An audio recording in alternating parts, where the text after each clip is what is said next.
Olá pessoal, estamos aqui retornando os vídeos em 2020, hoje com um tema muito interessante que é a questão da inclusão social. Estou com meu amigo aqui, convidado Jairo Maurano. Olá Santinho, olá todo mundo. Ele é graduado em Direito, entrou na Justiça do Trabalho, funcionário público federal na Justiça do Trabalho em 2011. Esse mês também entrou no mestrado em Educação Especial e está fazendo na UFSCar, Universidade Federal de São Carlos. E hoje vai estar aqui nos falando um pouco do seu projeto, um pouco da sua vida, né? E também contamos aqui com o seu fiel escudeiro, o Emmett, que é o cão-guia e que é o parceiro dele aí nas suas aventuras do dia a dia aí. Exatamente. Né? É isso aí. Jairo, uma das coisas que eu tenho trabalhado no Instituto, né, e uma das características, né, tem outros temas que eu tenho trabalhado relacionado à psicologia, à filosofia, mas uma das questões é a questão da tecnologia, essa relação da tecnologia com a psicologia, tanto é que agora nós estamos com um projeto aqui na agência, né, de fazer um grupo no Face para estar discutindo um pouco essa relação da psicologia com a tecnologia, que parece que é uma coisa que não é tão abordada dentro do universo da psicologia. É uma coisa nova, tanto é que nem dá quase tempo de dar conta disso daí, em face do tamanho das mudanças existentes no mundo atual. Né? Agora, uma das coisas que... começar com uma questão até meio abrangente para você aqui, para a gente estar aprofundando um pouco mais, é o seguinte: no interior de todas essas mudanças tecnológicas que tiveram, que facilitou ao cego muito em relação ao aprendizado, ao acesso à educação, seja ela a educação primária, a secundária, o ensino superior, certo? Com todos esses recursos, me parece ainda que existe algo que não está sendo devidamente trabalhado, talvez por demandar um pouco de mais tempo, que são as barreiras atitudinais, né? E o preconceito em relação ao acesso do deficiente nas universidades ou nas outras formas de ensino, seja ela secundária ou até mesmo primária. Então, como que você observa isso daí, Jairo? Como que você sente, observa? Bom, primeiramente, oi Santinho, obrigado pelo convite, oi para todo mundo que está assistindo a gente e acompanhando.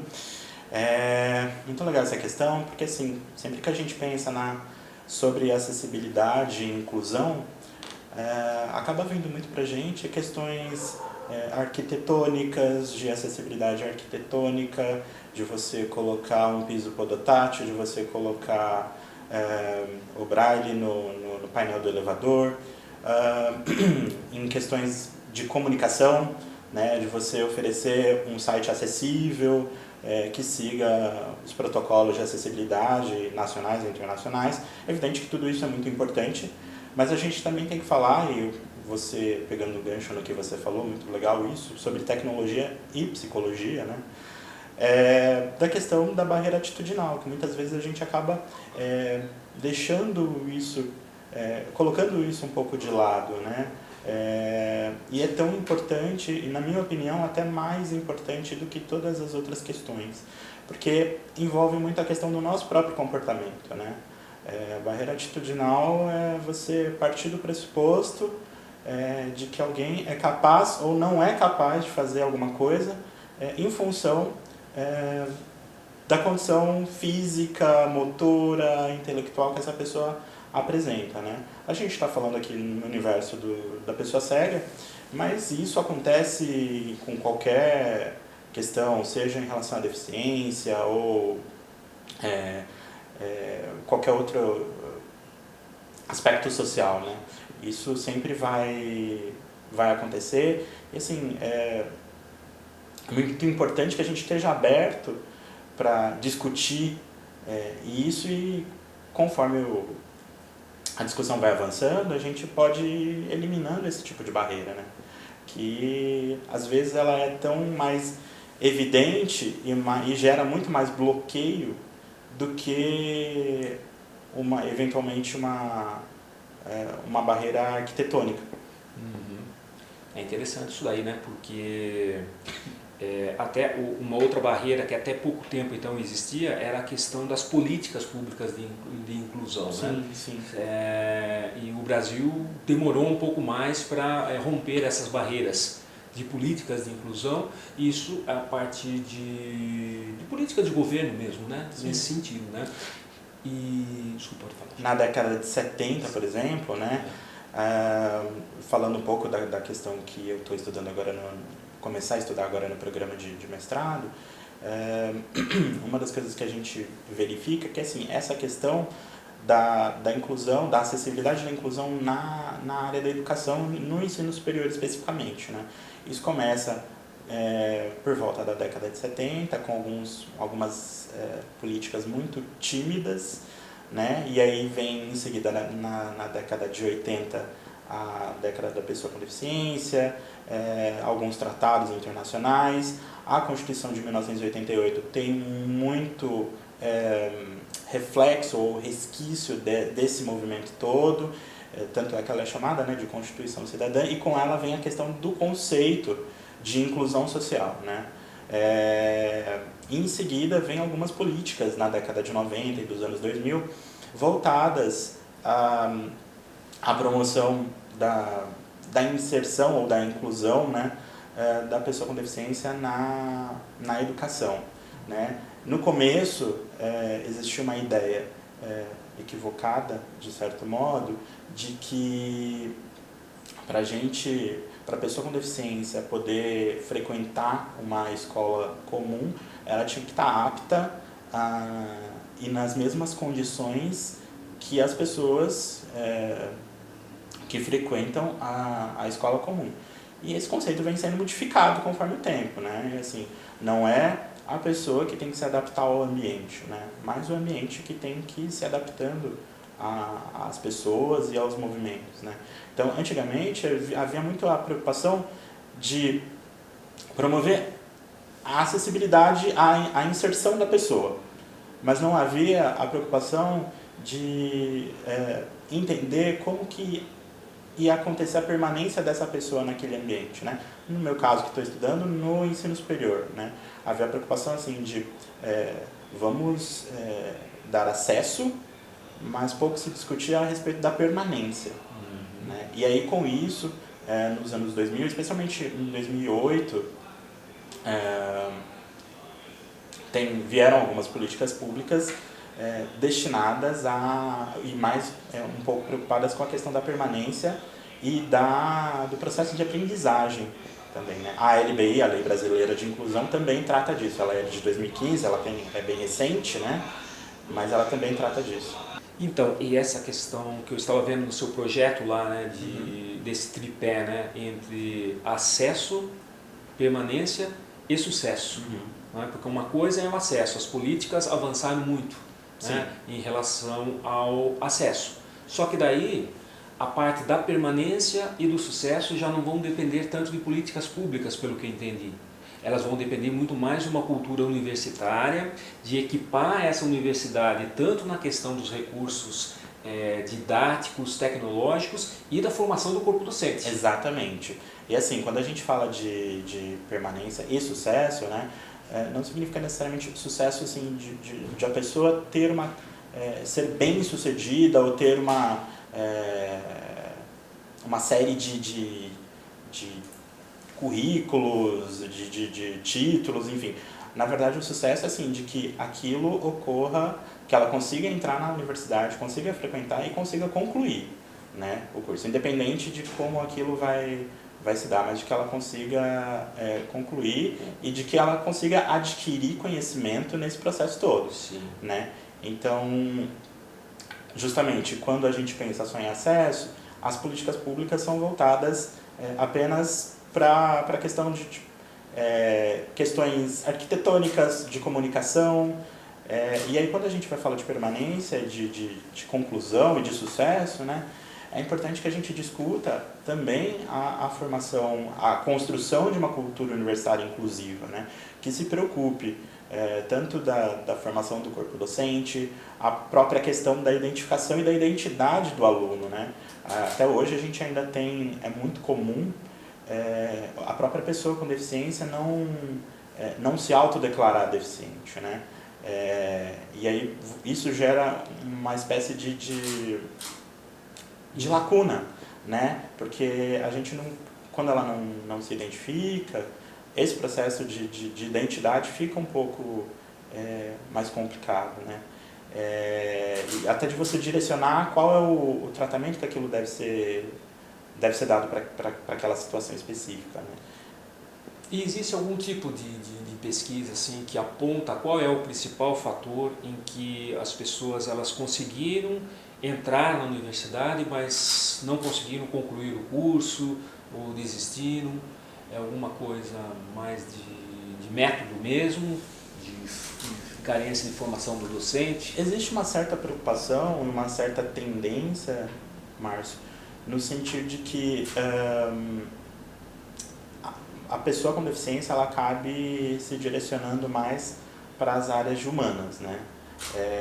Talvez por conta da, aspas, facilidade que ela tem de encontrar material didático, né? E é justamente disso que eu gostaria eventualmente de tratar.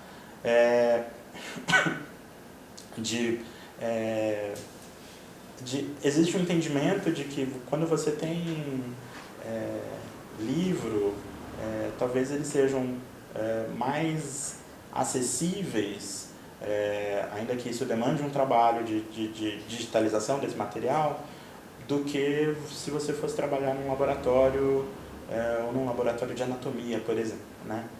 Existe ainda esse preconceito, né, de que as pessoas, e aí falando da pessoa cega, sim, de que ela deveria frequentar determinado tipo de curso, né? E justamente isso está muito ligado à questão da barreira atitudinal, porque ela vem antes até, essa barreira vem antes até da questão de comunicação e arquitetônica mesmo, né? Que existem várias possibilidades de você fazer adaptação disso, né? A questão da adaptação curricular também está envolvida nisso. Até um exemplo que você deu uma vez, né? Que você queria fazer o curso de Química. Sim. Não é isso? E daí falava que o curso de Química era incompatível com cegueira. Sim. Alguma coisa nesse sentido. Daí você vai dar o exemplo, então, uma pessoa que é surda, ela não poderia fazer psicologia. Exatamente. Você poderia explicar um pouco mais isso aí? Então, eu prestei vestibular para Química e na época que eu estava prestando, na minha época de vestibular, já faz um tempinho, existia um movimento de que assim, mas como você vai fazer no laboratório, né? E depois, como você vai fazer no mercado de trabalho? Como que um professor cego vai levar os alunos no laboratório de Química, né? E hoje a gente sabe que existem várias possibilidades da gente contornar isso e da gente solucionar essa questão, né? A grande preocupação que existe é assim, a gente sempre parte do não, né? Não, isso aqui você não pode, né?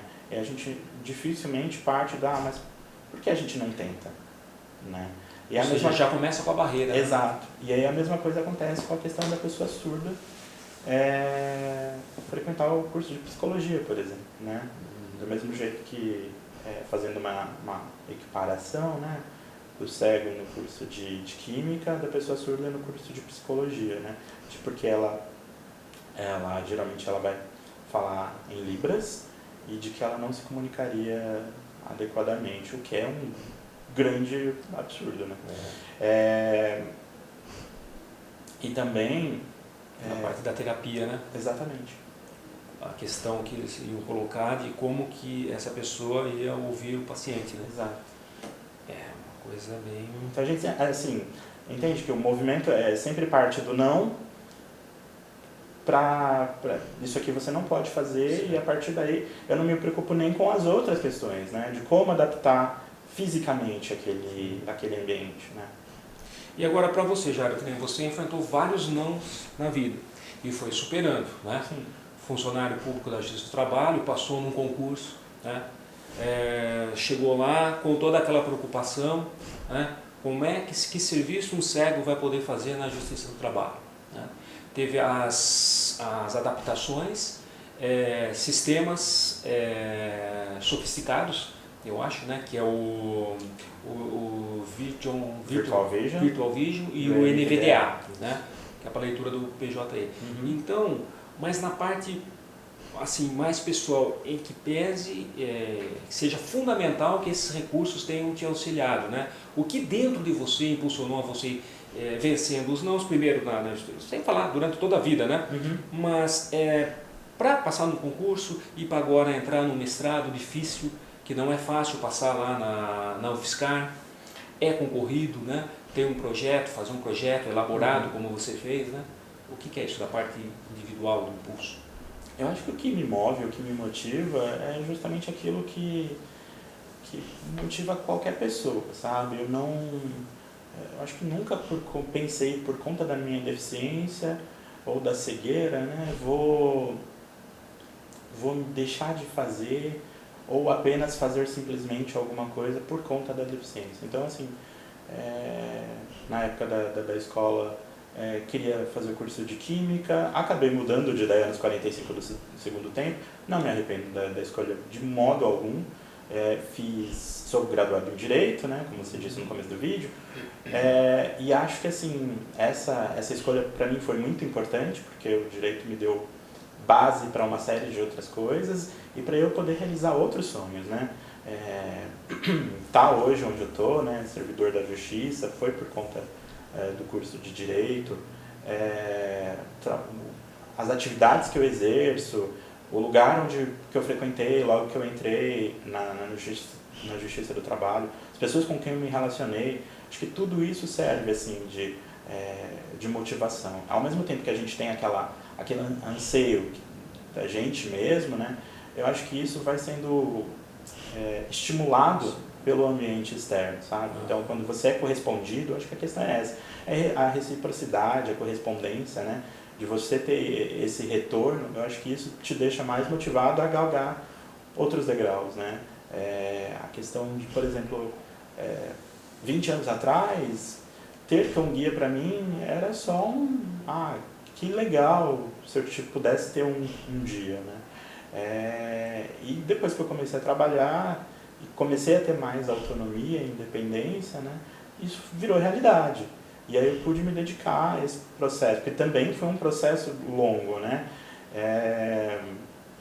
O Emmett, ele não é daqui do Brasil, eu fui buscá-lo, consegui ele num centro de treinamento nos Estados Unidos, então para isso eu tive de aprender a falar inglês, que é complicado quando a gente já tem uma certa idade. Tive de passar por esse processo de aprendizado. Fui para lá, fiquei um mês na escola fazendo treinamento com ele, junto com ele, para aprender os comandos. Que cidade mesmo da Califórnia? Cidade da Califórnia? Em Palm Springs.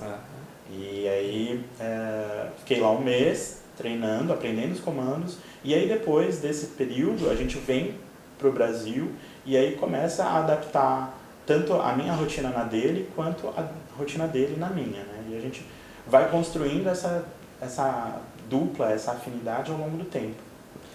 E daí começa a aumentar o leque de possibilidades, principalmente na questão da mobilidade. Exatamente. Né? E aí outra questão, né? Pegando ainda na resposta da tua pergunta, de que, assim, estando com o cão guia, eu me sinto mais motivado também para continuar perseguindo outros objetivos, né? Maior mobilidade, e aí eu consigo me movimentar mais também e poder pensar em outras possibilidades. Sim. Você poderia falar um pouco, Jairo, até para o público, né, entender um pouco as etapas da formação de um cão-guia, né, porque são etapas complicadas, na realidade são 3 fases, né, ou 2 fases até chegar no usuário, não sei se seria esse o termo, né?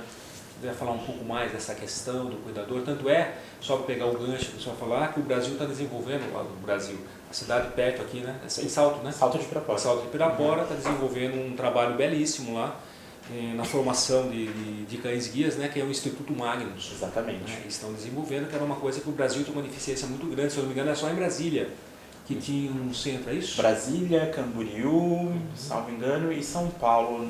A gente tinha alguns projetos, mas muito embrionários, em estágio embrionário, assim. e assim, insuficientes para atender a demanda, né? Existia uma expectativa de que a gente tivesse 3.000 pessoas na fila por um cão-guia aqui no Brasil. Eu acredito que essa fila ainda deve existir. Imagina. Mas o Instituto Magnus, que foi criado faz alguns anos, cerca de 2 anos, ele veio justamente para tentar diminuir esse gargalo, né? Ele fica lá em Salto de Pirapora e é um centro de treinamento de cão-guia, tem uma estrutura muito grande, muito boa. E eles estão fazendo o treinamento dos cães para entrega para o usuário, né? E aí, falando um pouco do treinamento, vou falar do meu ponto de vista, né? Por assim dizer. Ele leva em média de 1 ano e meio a 2 anos, isso varia muito conforme o cão, conforme a escola. E logo que o filhote nasce, né? São feitos alguns testes. Com 2 meses, esse filhote ele vai para a família socializadora. Aliás, é uma das questões que a gente enfrenta, né, de conseguir famílias socializadoras. E aí, quando o cão vai para essa família, ele fica com ela por cerca de 10, 12 meses, em média. E aí, essa família ela tem a incumbência de colocar o cão em contato com a sociedade. Então, ela tem que levar ele para restaurante, para shopping, para parque, de fazer aquele cão entender que aquele ambiente é um ambiente tranquilo, que ele pode circular, né? Convivência Exatamente. Mesmo com o ser humano. Exatamente. E a questão da educação, assim, do comportamento de modo geral, né? Acaba ficando nessa fase. Depois disso, né, o cão ele volta para o centro de treinamento e aí ele vai aprender o trabalho de guia mesmo, né, dos comandos, as direções, e ele fica por mais alguns meses. E aí, geralmente, o último mês de treinamento, ele é feito junto com o usuário. Então, foi como aconteceu comigo.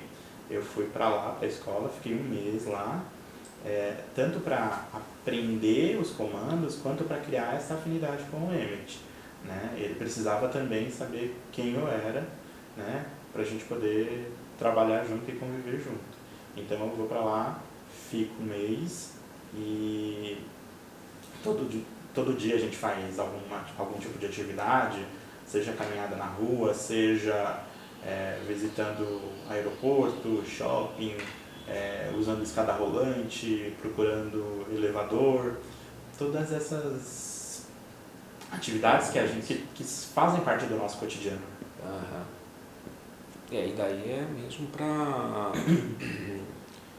estimular a habilidade, né, dele. Sim. E a afinidade com o usuário. Exatamente. Não é isso? Porque você observou se teve alguma vez que não teve incompatibilidade entre a personalidade do cão com a do usuário?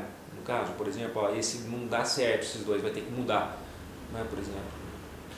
Eu confesso para você que eu não tenho conhecimento, assim.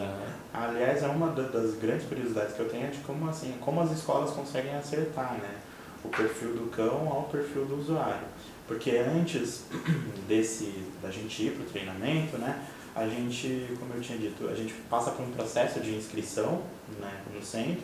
Então a gente fornece uma série de informações a nosso respeito, grava um vídeo falando de como é a nossa rotina, para alimentar a escola com as informações a nosso respeito, para eles poderem conseguir identificar um cão que tenha o perfil o mais próximo possível do usuário, né? No meu caso, como eu sou uma pessoa que trabalha em escritório, que tem uma vida relativamente mais tranquila, a gente também teria de atender mais ou menos esse mesmo perfil, né? Não sou uma pessoa muito agitada, então ele também não poderia ser um cão muito agitado, porque senão ia dar uma incompatibilidade, né? Entendi. E assim, uma outra questão interessante é de que assim, eu mesmo tinha essa impressão, né, de que a partir do momento que eu terminasse o treinamento, que eu já tinha um cão guia, né? sim, ele tecnicamente era um cão guia quando a gente acabou o treinamento. Mas essa relação, ela é construída com muito mais tempo, né? Existe uma perspectiva de 6 meses a 1 ano, para a dupla ficar bastante afinada. Mas eu confesso para você que assim, até hoje, eu já estou com o Emmett faz pouco mais de 6 anos, até hoje a gente se descobre, né? Eu entendo o que ele quer me dizer e ele consegue encontrar alguma forma de me mostrar o que ele deseja, sabe? E tudo por uma forma de uma linguagem, né? Muito mais no sentido, como que eu vou dizer? No sentido mesmo da afetividade, né? Exato, uma sim. coisa muito mais, né? Porque ele não tem muito essa coisa, por exemplo, de pular em você, eu quero alguma coisa assim, né? Tipo, ele pula, tal, né? Não tem muito isso aí, não é isso? Não. Talvez você entenda mais pela linguagem corporal mesmo dele, né? Corporal mesmo. Né? Exato. E assim, 2 coisas, né? O que você falou da questão da afetividade e a questão da linguagem corporal. Tanto minha, para ele conseguir me entender, quanto dele para mim, né? E a questão de horários, de construção de uma rotina, né? Por exemplo, quando a gente estava no treinamento, durante o treinamento a gente tinha uma rotina um pouco mais rígida, né? E aí quando eu chego em casa, a minha rotina é diferente da rotina que eu tinha lá. E aí no começo eu tentei estabelecer a rotina que eu tinha na escola, no treinamento com ele, né? Queria seguir exatamente aquilo que eu fazia na escola. E não deu certo isso, porque não é minha rotina, não faz parte de mim aquilo. E aí com o tempo eu fui entendendo que ele precisa conhecer, o Emmett precisa conhecer a minha rotina e eu também preciso dar espaço dentro da minha rotina para a rotina dele, né? Então, por exemplo, às vezes eu tenho que levá-lo no banheiro, né? E aí eu tenho que encontrar um tempo, colocar um tempo dentro dessa minha rotina para poder me dedicar a isso. Então, se eu vou sair, eu não posso sair exatamente em cima da hora. Eu tenho que ir com uma certa antecedência, né? E sempre me preparando. Eu acho que isso é muito importante, né? E a questão assim de horário para comer, horário para descer para ir no banheiro, tudo isso acaba facilitando muito a construção dessa relação dos dois, assim. Tanto é que eu me mudei recentemente para São Carlos e eu moro num prédio e para eu levar o lixo até onde ficam as lixeiras era uma preocupação que eu tinha, porque como eu ia fazer? Geralmente as latas de lixo ficam na garagem, né? E a garagem é um lugar que não combina muito. E era uma preocupação minha. E o Emmett, eu estava com uma pessoa da minha família, a pessoa me mostrou a primeira vez, na segunda vez o Emmett fez sozinho. E até hoje é ele que faz o trajeto sozinho. Porque como é um espaço muito aberto, eu fico perdido. Então é ele que me leva mesmo, nesse caso. E assim, eu fiquei muito contente, muito feliz, assim. Então é por isso que eu digo que assim, mesmo após 6 anos, a gente está se descobrindo. Sempre tendo uma coisa nova. Exatamente. E uma coisa também que é interessante tá falando para o público, né, para eles entenderem que quando ele está com a guia, né, agora levantou aqui, né, mas a guia aqui, né, ele foi adestrado, né, para que ele está a trabalho. Exatamente. Não é isso, ele não está no momento de brincadeira. Tanto há que há mudanças, né, de personalidade nele, né? Quando não é de personalidade, na verdade de comportamental, não personalidade, de comportamento. E daí quando ele está sem a guia, ele está brincando. Sim. Mas daí ele se solta, tal, e quando está a guia, ele está trabalhando. Exatamente. Né? Tem esse equipamento aqui, que a gente chama de arreio, ou em inglês harness, né? E aqui a guia, que fica presa essa é a guia, que fica presa na coleira dele. E aí quando ele está sem esse equipamento aqui, o arreio, a hora que ele está sem o arreio, e aí ele muda um pouquinho o comportamento, ele fica um pouco mais receptivo aos estímulos do ambiente, né? Então ele vai querer interagir, ele vai querer conversar, ele vai querer brincar. E agora ele sabe que ele está trabalhando, que ele está concentrado e naquilo que a gente precisa, eu e ele precisamos, né? De que ele me guie, me enfim, eu vou dando a direção e ele vai me mostrando os obstáculos. Uhum. E ele já está faltando 2 anos para se aposentar, né? Exatamente. A minha expectativa é de que assim, a gente trabalhe por mais uns 2 anos, eu gostaria que um pouquinho mais, né? Mas, em média, o cão-guia ele tem uma vida de trabalho, né? De 8 a 10 anos, né? O Emmett ele já tem 8 anos de idade, eu peguei ele quando ele tinha 2 anos, então a gente já está 6 anos, né, como eu disse. E a minha expectativa é de que assim, eu consiga ficar com ele trabalhando mais 2 anos, né?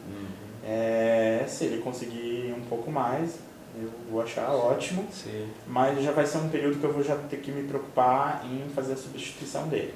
Aí ele vai se aposentar, vai continuar comigo provavelmente, mas com uma vida de cachorro. E vai poder aproveitar todo aquele momento de cão-guia aposentado, né? E aí depois eu vou fazer a substituição por um outro cão-guia. Outro cão-guia. E acostumou, já não dá para ficar mais sem, né? É muito complicado. Né? É muito complicado porque o auxílio é muito grande, né? Exato. E a convivência, né? É um companheiro para todas as horas, né? É o que eu digo, o Emmett, mais do que meu cão-guia, ele é meu parceiro, né? É quem topa todas as minhas aventuras, né? Então, é quem sempre está comigo. Então, essa relação vai muito além, pelo menos para mim, né? Além do fato dele ser meu cão-guia, né?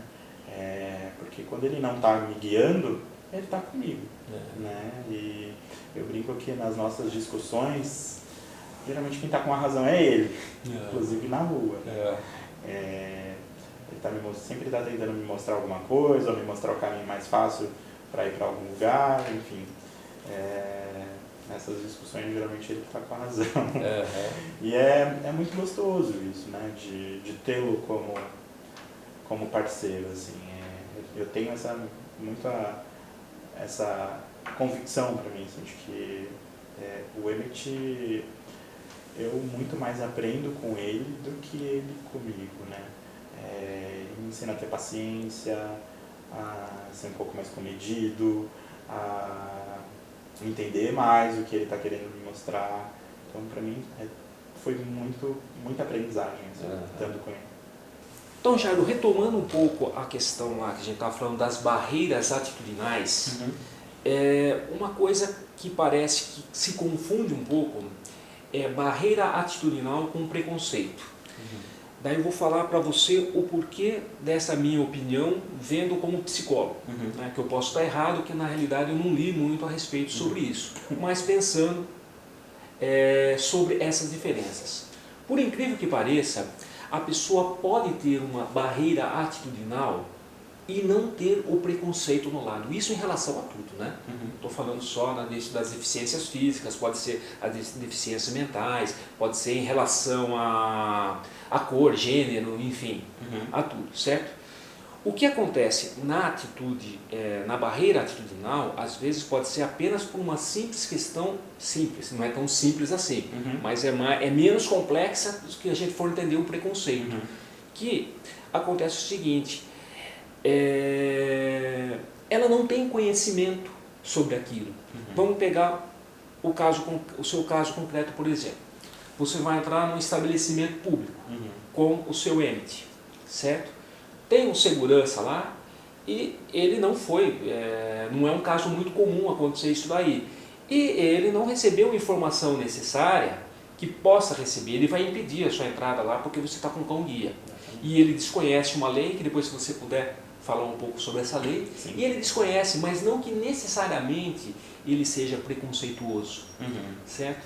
E às vezes o preconceituoso, ele tem uma formação cultural mais refinada, vamos falar assim, e ele não demonstra, ele pode ficar remoendo dentro dele lá, certa coisa, que coisa, nojenta, tal. Só que ele não vai, porque ele tem conhecimento, ele sabe que vai estar errado, certo? Mas ele não vai fazer isso daí. Mas às vezes a atitude no dia a dia, né, a atitude de exclusão, ela pode ser muito mais forte, e geralmente é por parte do preconceituoso.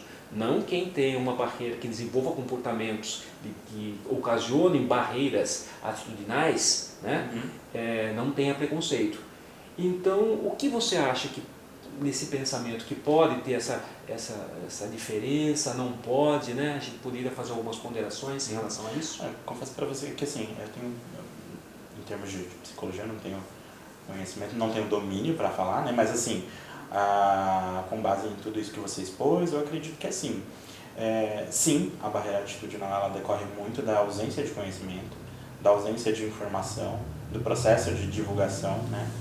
Tanto é que a gente, enquanto dupla, né, eu e o Emmet, como cego e seu cão-guia, a gente também acaba tendo, como via de consequência, esse trabalho de conscientização, de divulgação, de sensibilização, né? Então, por onde a gente passa, as pessoas de algum modo ficam sabendo a respeito do cão-guia, ficam sabendo a respeito de que existe uma lei, a lei número 11.126 de 2005, é a lei que garante ao cão-guia e ao cego que adentre em qualquer estabelecimento público ou privado de uso coletivo, e inclusive meios de transporte. Então a gente tem direito a acessar e permanecer nesses lugares, né? O bloqueio a essa entrada é até passível de pena e eventualmente de incidir em crime de discriminação à pessoa com deficiência, né, previsto na LBI. Então, eu acho assim, a barreira, sim, ela pode estar muito ligada à questão do desconhecimento, né, uma questão mais momentânea. Se a gente tiver um pouco de paciência e de disponibilidade da outra parte também em ouvir, né, a gente consegue eliminar. Talvez o que você esteja colocando, né, que é a questão do preconceito, ele está muito mais arraigado, ele vem de uma... não que a barreira não venha, mas que talvez o preconceito venha de uma questão até cultural, né, equivocada, mas derive disso, assim, de um processo mais longo do que a barreira atitudinal, que talvez seja mais momentânea. Mas eu também acredito que o preconceito também origine ou reforce a manutenção e a existência das barreiras, né? Aquilo que eu comentei anteriormente, né? De que eu já parto do pressuposto que você não pode, né? Tudo bem, a pessoa desconhece outras alternativas para a gente conseguir chegar no mesmo ponto, né? No mesmo objetivo.